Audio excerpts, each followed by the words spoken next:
Hi, and welcome to the Divinely Inspired Woman podcast. I am your host, Patricia Wald-Hopkins. I am a modern mystic, and I am here to share with you the beautiful wisdom and stories from women that desire to lead their lives inspired by the divine within them.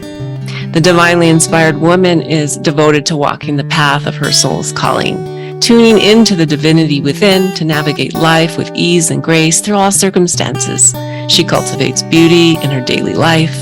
She is here to share the most authentic self each day through thick and thin. So I hope you enjoy our show today and that you will leave with an infusion of inspiration for your soul and for your day and living your life.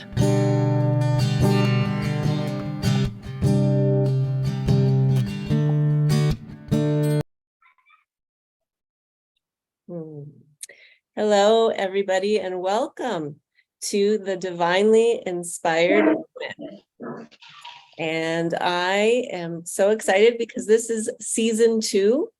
And this season, we are going to be inviting in guests to kind of play with the voices of Gaia archetypes, the New Earth leadership archetypes. And so I'm trusting that this season, those people, those guests, like the wonderful person that I have here tonight, that they're aligned with that New Earth leadership archetype.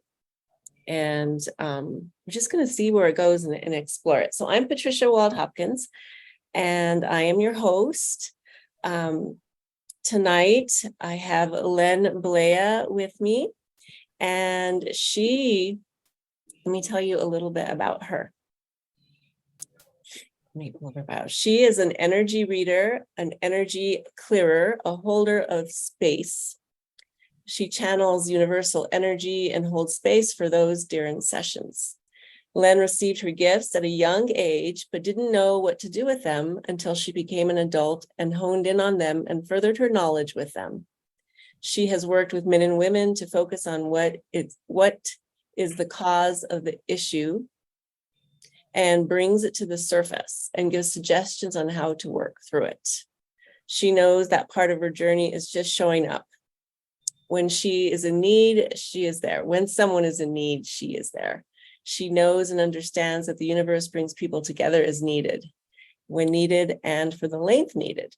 She knows that she cannot and will not walk away from her path, as it is what she is called to do.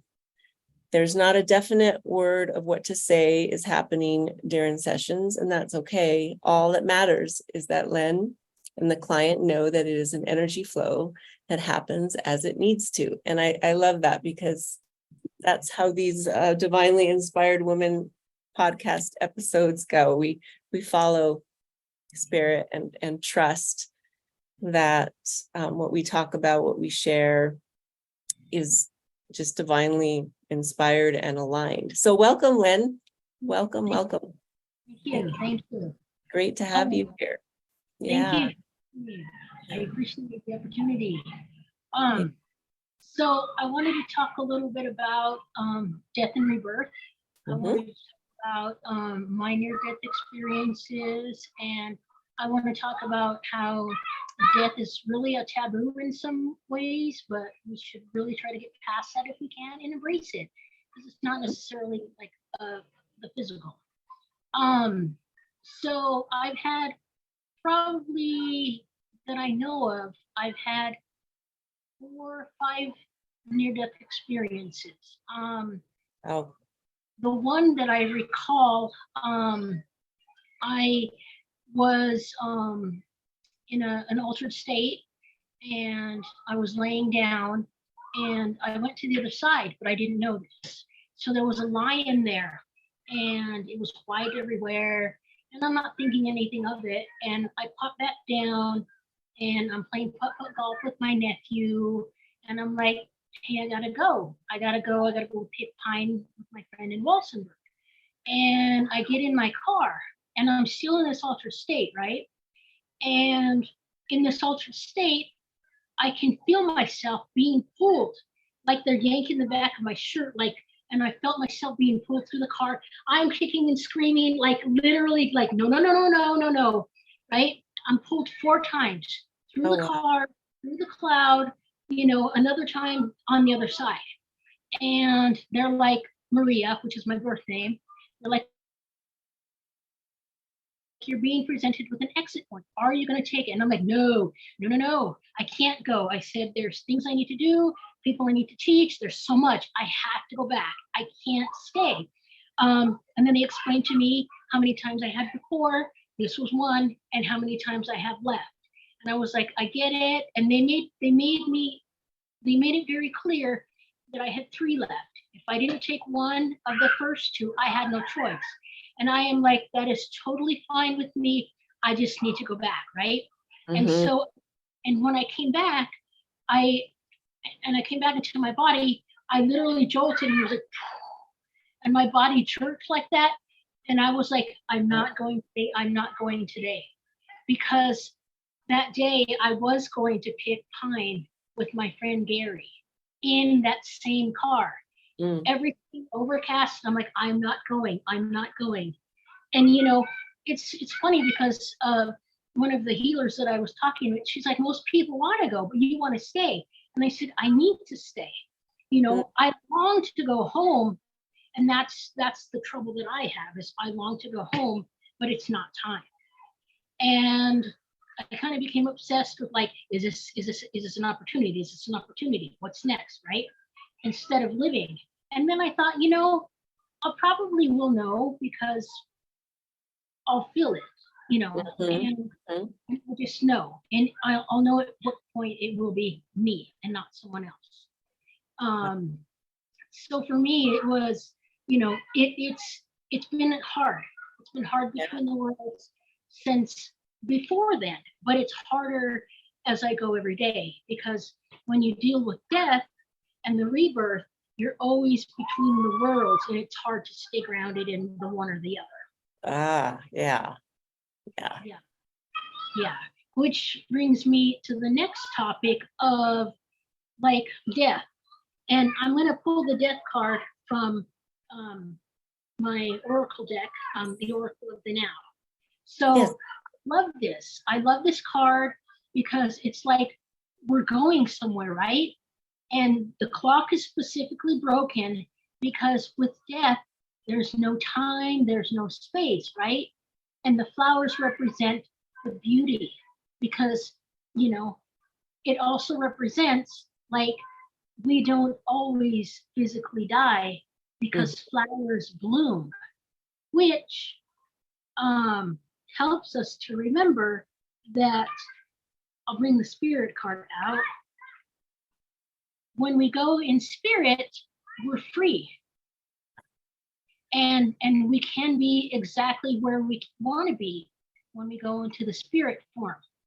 But death, when we look at the death with the flowers bloom and then they die. And then they go into hibernation, right? And then the next year, here comes the sun, here comes the water, they rebloom. So my question to a lot of people is, why are we afraid of that death? We die every day, we rebirth every day, because we change our habits, that's a death. We rebirth because we want something new. And not everybody can embrace death like as a change, because something really must end and something must die and leave in order for us to rebirth and walk anew. And that's not something that people see. They just see the fear of, I'm dropping the body, I don't know where I'm going to go, it's going to be here, what's it going to be like? Instead of embracing, we die a little every day, we're born a little every day. And really, the only thing between this world and the next is our flesh, our shells. Because when we're in the other world, there's no body, there's no pain, there's all this lightness, right? And we can be in 4 or 5 different places at the same time. And who wouldn't want that? I mean, it's cool. It is very cool. At the same time, you know, we don't have like we don't have the pain for sure, but we don't have the worry. We don't have all of those negative emotions because all we are is light. And I've been visited by my sister who passed away, and like when she came back, I was sleeping, so her vibration is here and my vibration is here. So when I'm sleeping, she doesn't have to come as far down to meet me, right? Yeah. And so I knew she was coming, and I was like, T, what's it like? What's it like? Tell me. And she was white, all white except for her face. Oh, and wow. I was like, beauty, right? Like, she was so like no acne, no wrinkles, no nothing, right? Just beauty. And I was like, what's it like? What's it like? And she's like, Len, I can only tell you these things. I met him, which is her creator, her source, her universe, right? And that she let me know she was okay. And I was like, whoa. And in that feeling, right, was the same feeling of when I got pulled over. I didn't feel my body. I didn't feel anything. But seeing her and that wonderful beam of light she was, it was intense. And it might have been, 5-10 minutes in the physical world, 2 seconds in the spirit world, but it was just like that bliss, right? And it's like, why would we be afraid of where we're going? Why can't we just embrace that?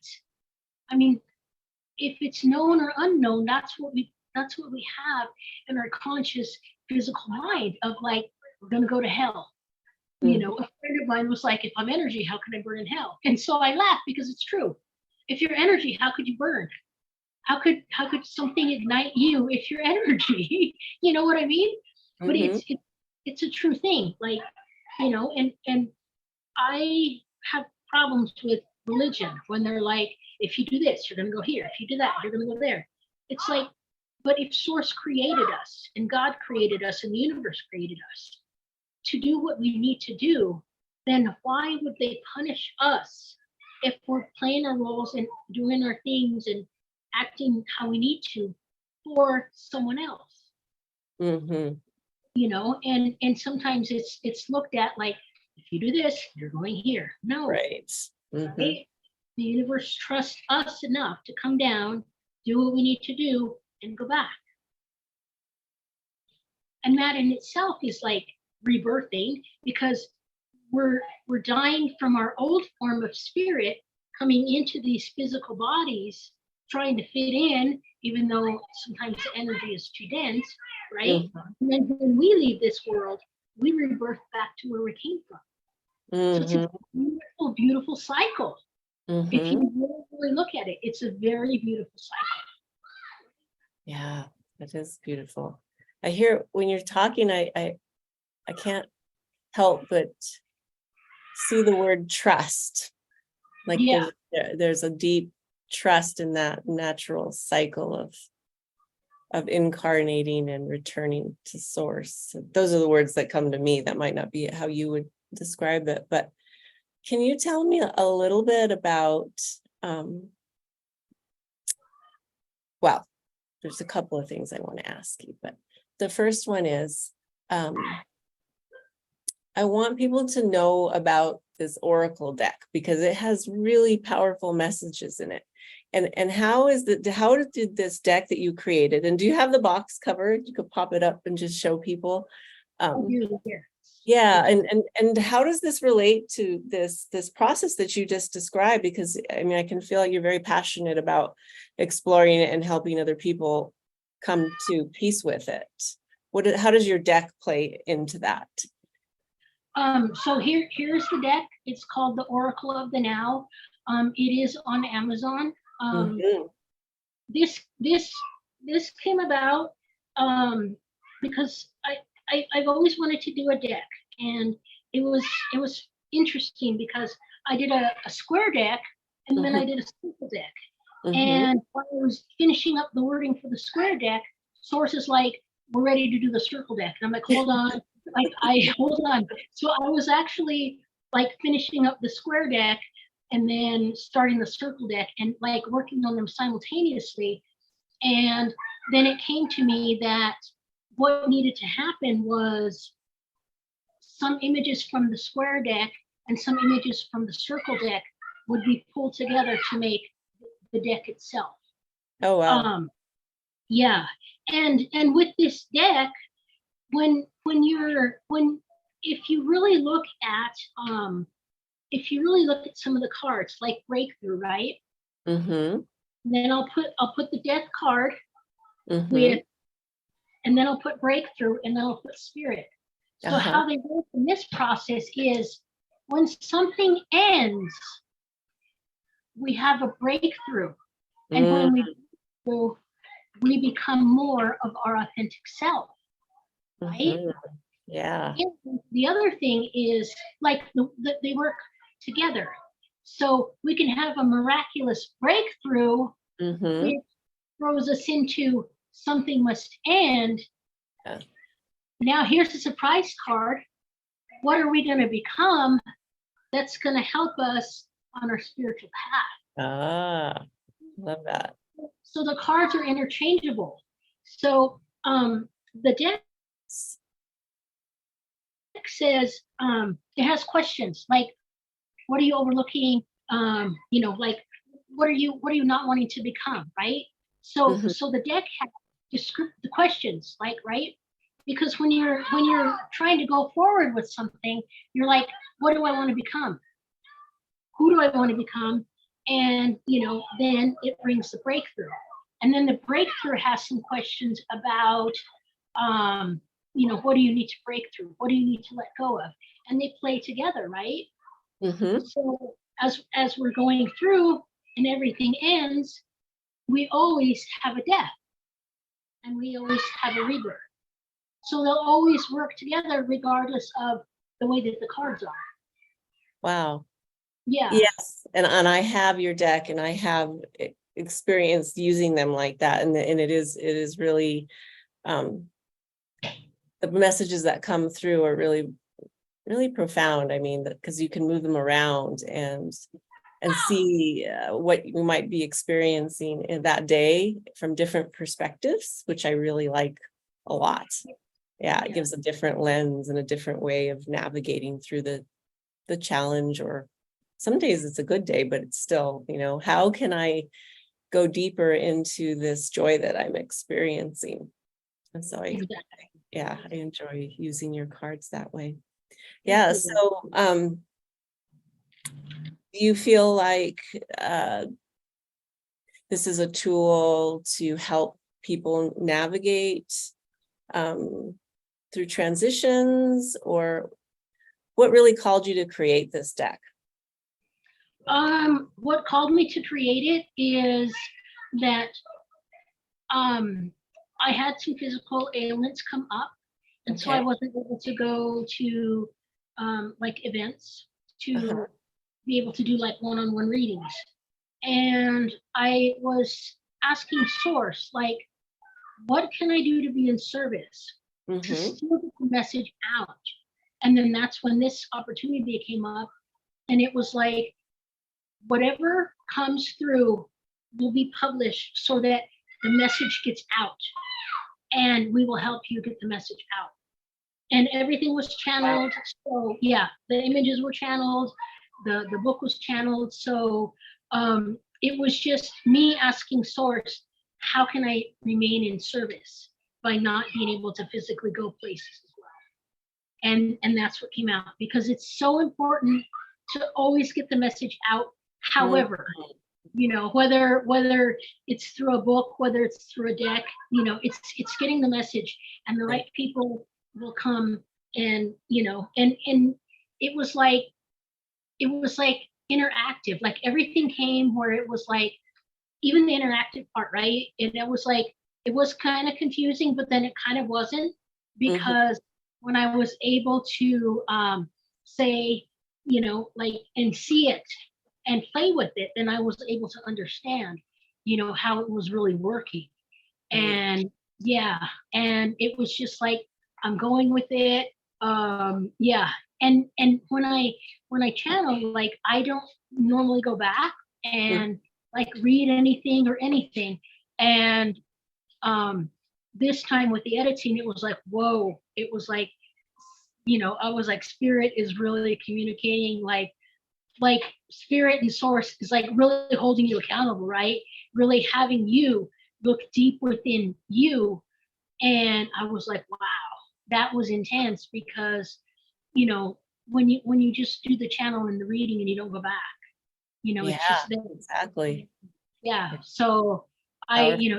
even reading it now, I'm like, wow, spirit is like, this needs to be said, like, look at yourself this way, look at yourself that way. So it's not necessarily spirit telling you, but spirit is putting it back on you, which is what we really need from spirit anyway. Right.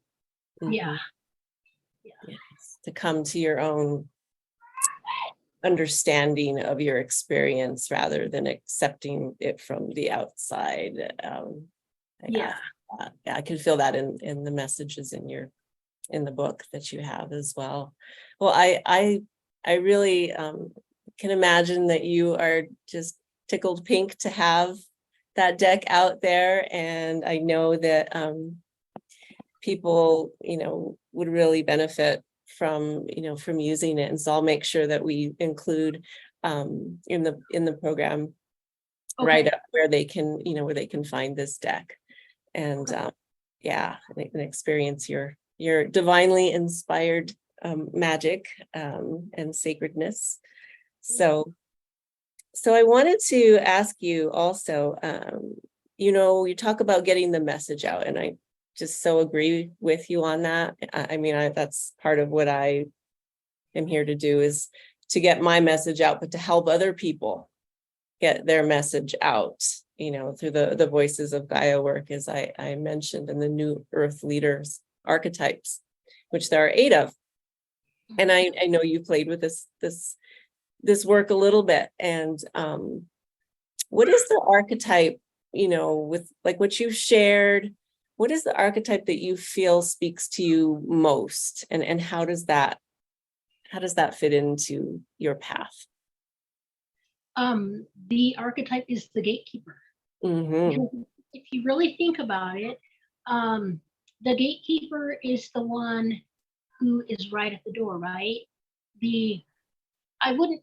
I'm hearing the instruction givers, because when you come to the gates, right, the instructions to get through, and when you get through, you may encounter this, you may encounter that, and it helps to know when you're stuck, like, what lock will work, what door to go to, right? Or what's the password. So if you really look at it, getting the message out and sharing that, like, you're right at the gate, and Mm-hmm. everyone can be like, this is my entry. Mm-hmm. And if you really, really think about it, if you're the right gatekeeper, you can open the door, and that's all you're doing. And the person goes through and they experience their opportunity of joy and bliss, pain, sharing, everything, right? And Mm-hmm. all you do is you just open the door of, welcome to your path, welcome to your journey. If you have any questions, you can come back, right? But Yeah. so you open the door to the enjoyment, right? Yeah. Because that's what it's about. And how that helps me on my path, and is when someone comes to me, right, and they have a problem. How can I get through this? Well, let's open the door so that you can see it's not just black and white, but there's gray Mm-hmm. and there's silver, and you can see it from all perspectives, right? Now, Mm-hmm. this is one door. Now, if you open another door, there's all these different perspectives. So you can see everything at different views, rather than I'm the victim, how do I cope? It's the use your victimhood as your superpower, so Ah, that you grow and yeah. become something, because someone else is going to come, and your knowledge and your experience from your superpower is going to help someone else. Yes. And then that continues the chain of the superpower. Not a bad chain, but it links, right? Superpower to superpower to superpower to So it's a good chain to be linked to. Yes, I agree. Yeah, thank you for sharing that. Yeah, Beautifully said. I like the linkages and the gatekeeper being somebody who is not there to tell you how it's done, but to open you up to your own experience of crossing into that next level, we don't call it a next level, but that dimension of 5D new earth consciousness, which is is about love and the joy and being on your true authentic path. So thank you for sharing that, and thank you for coming and sharing your cards and your journey and your magic, and I feel the depth of the work that you do with people. And I've known you a little while, and we've collaborated on the miraculous book as well. And so we'll make sure that we let people know how to reach you, and what is the best way for people to the reach. best is email. Yeah. Well, we can drop that. Is that on your card deck too, or? Yeah, it's on my card deck. Yeah. Okay, well, we'll make sure we put that into the comments. Is there any last bit of wisdom that you'd like to share with people today? Yeah, I want to share that like it's okay to be who you are, even if you're feeling like the oddball, or you're feeling like you don't fit in and like the world is against you, because source has you on your path. And when you go against the grain, then with the grain, then you're honoring your true self. And with that, always remember that source, God, the universe, all love you, and they're always with you. You just have to ask and they will help. So, Beautiful. And I thank them. I always thank them because they give me the opportunity to allow me to be the channel, to allow me to be the messenger. And that's important, because me, out of all the people in the world, right? I'm like, it's very honoring to be chosen to be the channel. So anyone who's always going to be thankful for that, the universe will come more. And that is something to embrace. Yes, just be grateful. Thank you. Thank you for making sure to remind us that gratitude, right? That gratitude and that honoring is so important, as well as sharing your message. Yes. So thank you for that. And thank you again for being here. And I look forward to seeing what you do next. It's been a pleasure. Thank you. And thank you, everybody, for tuning in to the first episode of season 2 and of the Divinely Inspired Woman. So continue to tune in to your authentic self and to spirit, and follow your path to joy. All right. Thank you. Thank you. Thank you.